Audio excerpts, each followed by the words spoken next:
লাউ ঘন্ট করব। ফোড়নে দিব গোটা জিরা, শুকনো লঙ্কা, তেজপাতা, মিষ্টি বাটা মশলা, ধনিয়া জিরা আদা বাটা, দিয়ে দিচ্ছি সামান্য রাঁধুনি বাটা। এবার কাটে রাখা লাউ দিয়ে দিচ্ছি।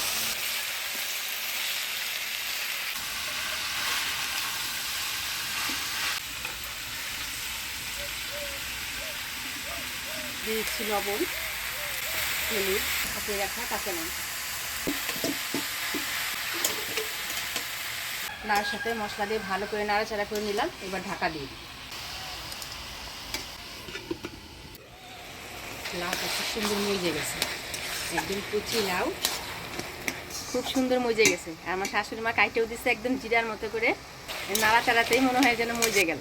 তো এবার ভাজে রাখা মাছের মুড়াগুলো দিয়ে দিই। মাছের মুড়াগুলো ভাঙিয়ে দিলাম।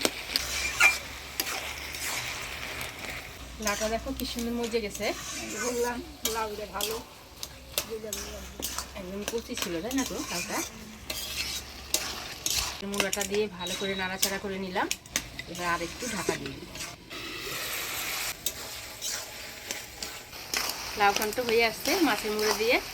এবার অল্প পিঠালু দিয়ে নাড়াচাড়া করে নামিয়ে দিই।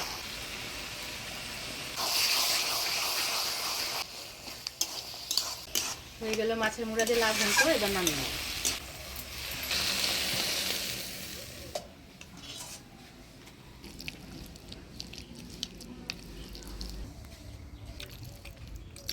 সেই টেস্ট আছে, লাউ একদম গলে গেছে। সেই সেন্ট বেরিয়েছে।